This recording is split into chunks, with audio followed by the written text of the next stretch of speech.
Boss, baka mapaibig po kayo dito sa unit na ipapasilip ko po sa inyo. Isuzu Giga na 8 stud, big tire, 11R po yung gulong, 22.5 at original po na FTR chassis. Gagawin po itong drop side. 24 feet po yung haba na ito, big tire na po ito. FTR chassis, talagang loob at labas ng chassis po, sariwa naman po yung unit.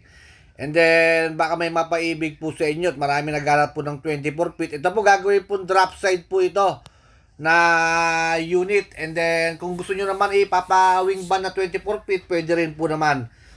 Dahil sa pag-uusap po ni dealer. Ang makina po nito, 8PE1. Malakas po ang makina nito.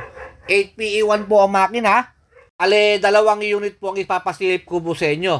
Ayan po, inuulit ko po FTR chassis, 8PE1 ng makina, 8 stud, 11R, 22.5 po. Gagawing drop side. Etong isa naman po, 6HE1 non-turbo naman po ito. 22 feet po yung haba nito. 8 stud din po to.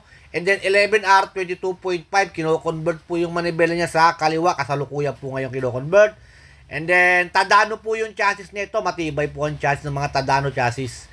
Ayan po, available po yung dalawang unit po nito habang kino-convert yung manibela po nitong unit. New arrival, parehas po yan Mga malalaking gulong, mga 11R 22.5, double lock po yung wing van body sa likod nito.